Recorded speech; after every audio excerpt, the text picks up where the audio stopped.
Presiding Officer, the origins of the catastrophe that faces us today lie with governments, but the most effective response to what has happened has been with individuals.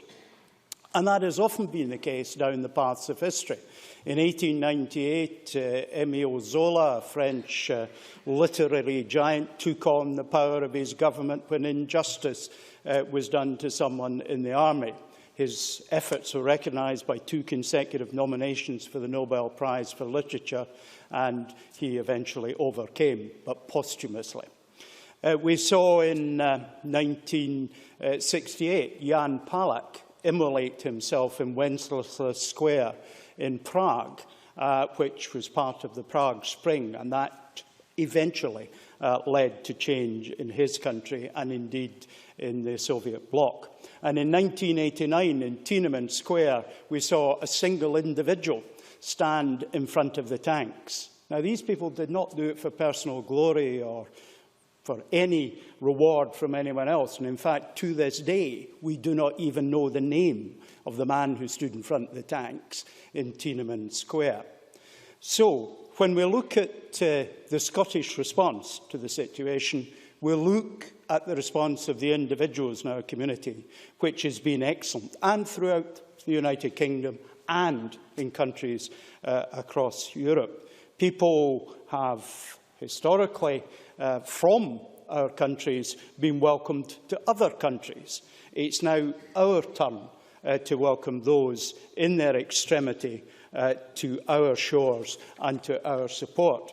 I very much welcome today the launch of the website www.scotlandwelcomesrefugees.scot. I see an excellent contribution from the Scottish Refugee Council on fundraising and how practical help might be given, and I hope many people look at that.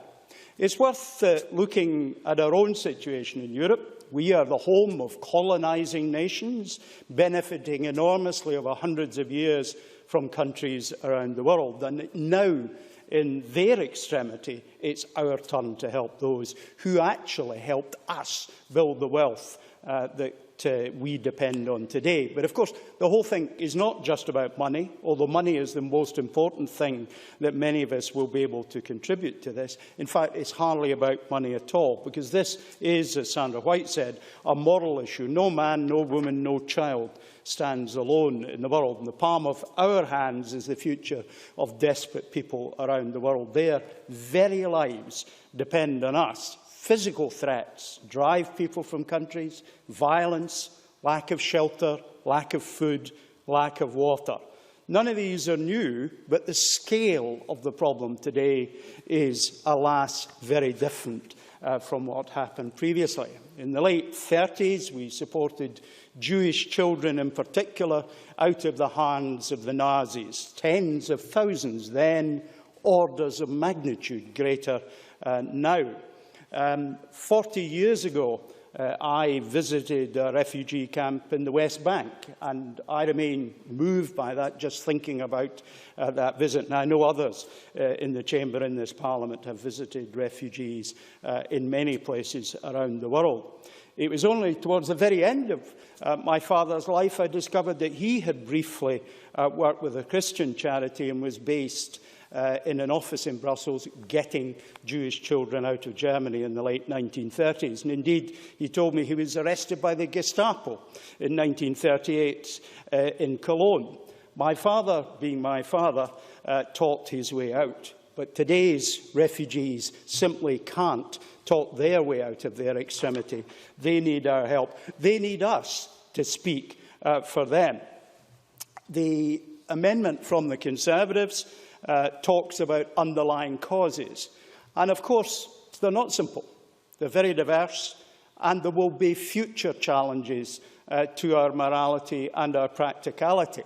As the Minister who took through the climate change bill in this Parliament, I return to that subject as something that will cause huge problems in future as the climate changes and we benefit above all else. People around the world will find themselves migrating on the back of that. We've seen in Europe many other examples. In recent times, Bosnia, and one of my friends has just spent many months out in Bosnia working with people who were affected by the war.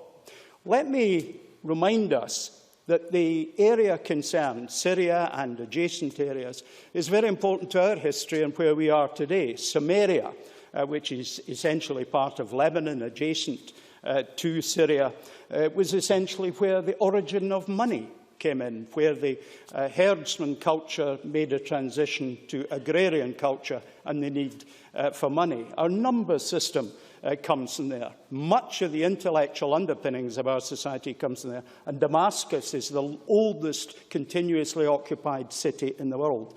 The Poles have come here in the 1940s, 1950s, but the Scots went to Poland in the 1830s. We don't demand action because it's easy to do. We demand action because it is incomparably more difficult for refugees if denied help. More than ever, it is for us to provide that help in the refugees' extremity.